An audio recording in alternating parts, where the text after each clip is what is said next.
Hello everyone, welcome to this month's market report for Easton Park. For those of you who are new to the channel, my name is Daniel Sharp. I'm a realtor that lives in Easton Park. I've lived here since 2021, and I do a weekly video about Easton Park on this channel. The first week of every month, I always do a market report, and it's going to cover all the data from what's happened the past month and what's happening currently. What's nice about the channel is I've been doing this long enough that we can actually compare year over year. So I'll go through these numbers, but then I'll also kind of refer back to what it looked like a year ago and kind of get a sense of the trend of the market for our neighborhood. So this first slide we're looking at is closed resale, just looking at the resale. We had 5 homes close in April, 5 also closed a year ago, so pretty standard there.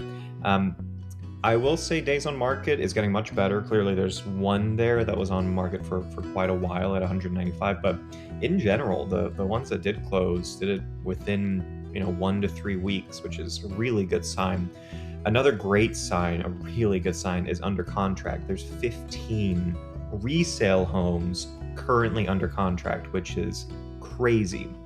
A year ago, there were 5. So at this time a year ago. So definitely more buyers entering the market right now, which is really good to see, because personally I was a little concerned with the war in Iran that really shot up the mortgage rates right at peak buying season. So I wasn't sure how the market would respond, but at least in our little neighborhood, there are quite a few buyers still looking at the resale as well as new construction. Bottom here, past 90 days, 18 homes, resale homes, have sold the past 90 days. Compare that to 15 a year ago when I did this. You can get the sense of the average closed price per square foot, closed price to list price ratio. That kind of gives you a sense of how much people are actually offering and getting accepted versus what the list price is. So typically around 5%, 5% under to 1.6% higher than list, around that range. And then median days on market for closings in the past 90 days is 25. Last thing I'll say on this is the list price for the 5 properties you see here. I'm happy to share the actual close price. It's just because it's a non-disclosure state. I don't want the county to see everyone's actual close price, and it'll affect their taxes for next year. So if you do want close price, I'm happy to share that info one-on-one, but right now I just have the list price on here. All right, next we were checking out the rental market. So this slide's for two types of people. Either people who are looking to rent in Easton Park and get a sense of what's available in the price range, or most of you, neighbors who own a home and are considering becoming a landlord and renting it out while you wait for maybe the market to get a little bit better for sellers before selling. So the top right of this is just showing what's happened now and what's happened the past month. So 14 rentals are currently available in Easton Park compared to 22 a month ago. 10 are currently under contract, and 12 closed in April. Compare that to 7 in March. Median days on market's been 32 days for those 12 closings. It's very interesting looking at a year ago, because these numbers are almost identical to a year ago. There were 14 rentals available last year. There were 10 under contract last year. There were 20 closings, but it was the same concept as far as more closings in April versus March. That's a seasonality thing, is what I'm seeing in our neighborhood. It's pretty resilient, though, is what I'm getting at. The numbers are consistent year over year with the investment properties here. And then the chart here is looking at the past 90 days, and more just looking at closed homes and giving you minimum maximum price, and then the median close price on the far right. So you're getting a sense of a home based on the size of the home. How much is it renting out for? So if you are considering renting your house out and say it's 2,300 square feet, okay, well then you're looking around $3,000 a month. And so now obviously many factors play into this, right? Is it furnished? Do you have a pool? Is the lot massive? Do you have no rear neighbor? All these things play a role into what an actual market value is for a home, selling and renting, but it gives you a ballpark idea. And then I always put in the bottom right, good neighbor property management. Drew lives in the neighborhood, so I just want to shout out a neighbor that does a good job. I like Drew, the owner of Good Neighbor Property Management, because he is helpful with advice. Even if you don't work with him, he's just a great resource to have, especially if you're a new landlord. He's happy to get a coffee with you and just chat through things. I know that from personal experience. I own a property in Easton Park, my first house I kept, and I use it as an investment property now. And Drew was really helpful in helping me understand kind of some of the potential pitfalls with their first time being a landlord. So if you are interested in becoming a landlord and you want a property management company, definitely research Good Neighbor Property Management, ask Drew for a cup of coffee and kind of get to know them. But I think they're a really good resource to have in our neighborhood. So now we're going to check out the new construction available inventory. Now this one, each row is a different builder / product, right? Brookfield has 3 very distinct products, so they each got their own row. And so you can see we have 7 different builders in Easton Park. And the main thing to take away from this isn't so much how many are available, because they're just going to keep churning out homes, right? Easton Park's not scheduled to be finished until 2037. So we have 11 more years of building out here.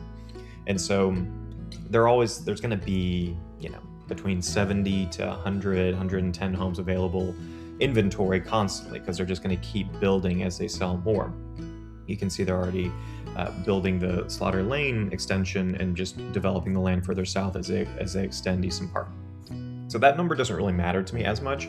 It's more so looking at the minimum maximum price. And I think this is really helpful for someone considering, or maybe someone considering moving to Easton Park. There's just so many different choices. It can be a little overwhelming. And so I like putting the slide together because it just makes it very clear. These are the different builders. These are their price ranges for inventory, at least, okay?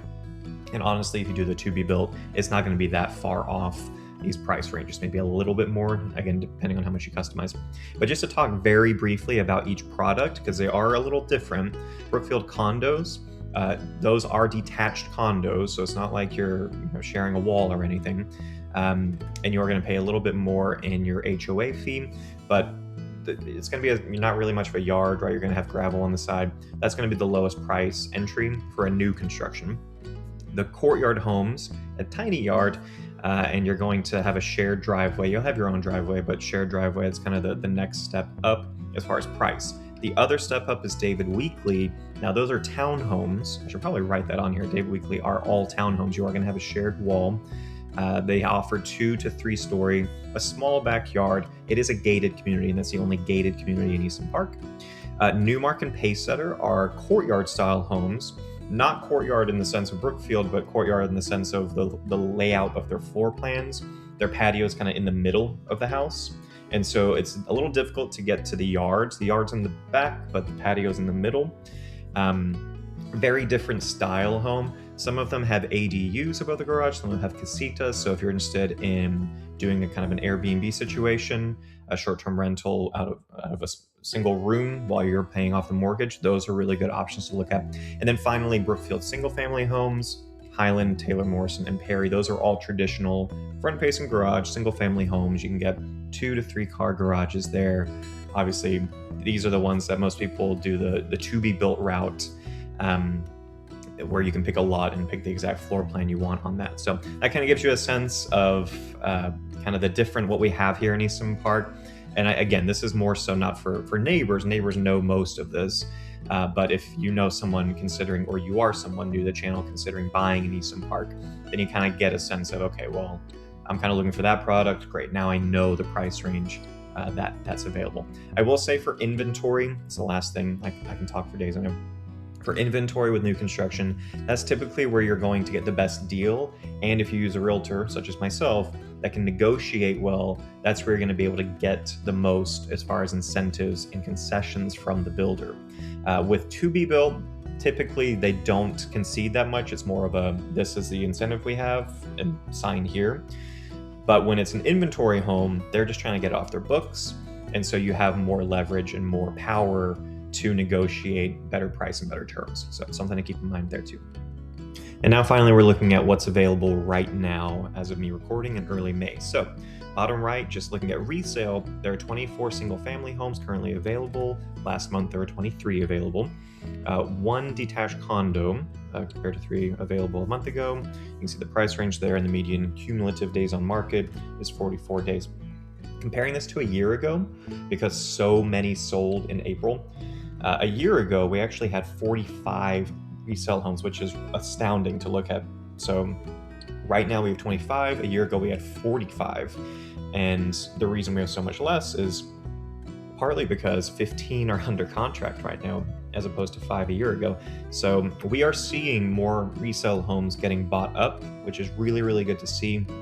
Last year, a lot of people were just sitting on market and they had to pull it back off.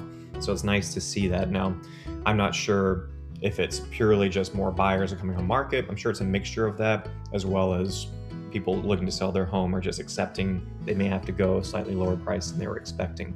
But it's regardless good to see there's more activity, especially in a new construction neighborhood, that a lot of the resale homes are going under contract, which is great.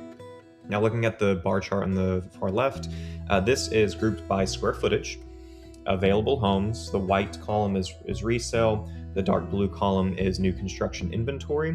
And this is all from the multiple listing service, Austin Board of Realtors multiple listing service. So not all the builders put all of their stuff on there. That's why you only see 2 new build for the smaller square footage, but I just told you how many condos there are available. So take it with a grain of salt, but it's just kind of nice to see patterns here more than anything. And really, there's not anything too surprising. You're always seeing new construction price per square foot higher than the resale price per square foot, which is what you would expect.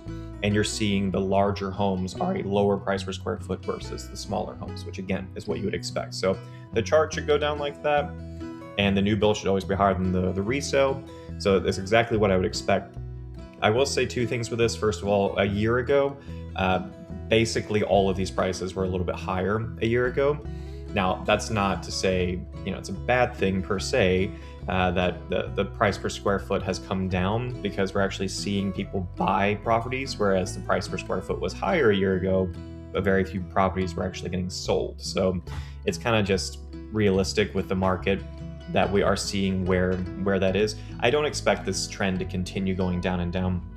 Really, since 2021, prices spiked in Austin, and since then the market's been correcting from that spike. But I do feel like we're at a point now in 2026 where we should see it flatten out and then hopefully go back up.